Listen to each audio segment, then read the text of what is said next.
Katigangers, dahil day off ko, nagpaparinig yung asawa ko kasi sabay naman kaming nag day off. Sabi niya kakain daw kami sa labas, dun sa yung sa Benihana, yung niluluto yung sarapan mo, magluluto sa harapan mo. Eh sabi ko manginginig tayo diyan eh. Kaya agad-agad ko nag-prepare ng iluluto ko rito. Kaya ito, iaano natin itong pinakita ko noon i-tratay na natin. Ito yung pagkain ng anak ko. Ito yung pita bread, linagyan nito tatsiki. Itong nasa ibabaw ngayon. Tapos ito yung niya, ito yung ilalagay bago itong gyro slice. Yung gyro slice na binili ko sa ayan, sa Costco. Yun ang kakainin niya. At kami naman ng asawa ko, ito flop meat sa Costco rin. Sa Costco rin yan, pork belly. Luluto ko rin dito. At saka ito hindi ko pa na-prepare. Nakaliskisan ko na, kaya lang wala pang hindi pa na-prepare. Hindi pa ready sa ihaw.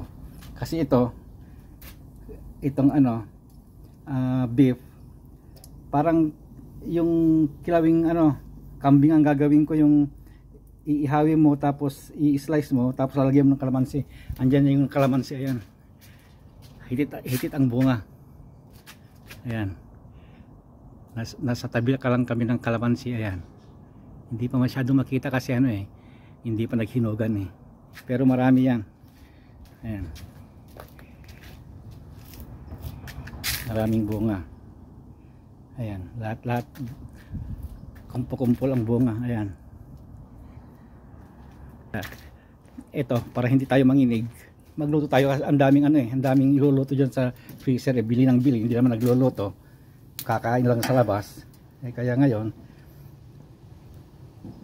binisan ko ng nag-ihaw para hindi na kami lalabas.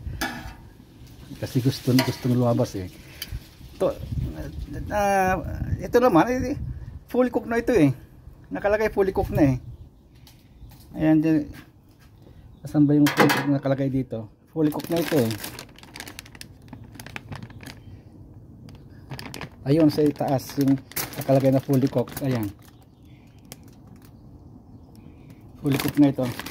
Iinitin na lang natin bago ilalagay yung mga ingredients. Kasi itong request niya nung pag pumipunta kami sa kasi bilihan, siya ang kung anong gusto niya. Sabi namin, kunin mo lahat ng gusto mo. Kaya ngayon ito yung kinuha niya. Pero itong mga ito binili na namin sa yan, Carnival. Parang yun eh. Kung hindi ko parang tindahan ng yun eh.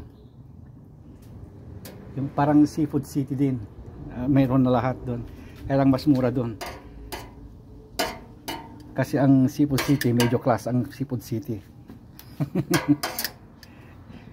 Ito, mura lang ito. Ayan. Ito yung flop meat para sa amin ito. Ito masarap ito.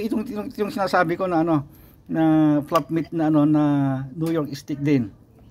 Kaya malambot. At saka linamnam, sarap. Okay, ilalagay natin dito rin. Dito rin ako maglalagay. Dito.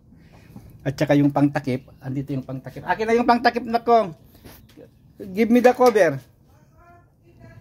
Tinatagalog ko, hindi na ako nakakaintindi. Give me the cover of this one na kong. This one, the cover is on the sink. Yeah. Yung binili natin pang cover. The stainless one, yeah, that one. Okay.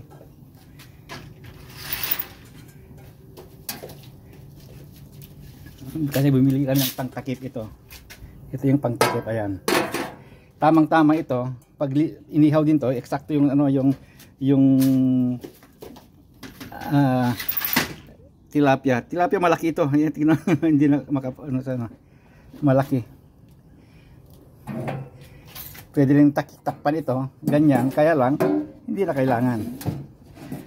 pwedeng takpan na ganyan, pwedeng na kailangan. Okay, yun lang. Mamaya ulit pag nailagay ko ito, i-reel na naman natin. Dati ay mamaya na masyadong mahaba na. Okay, bye bye.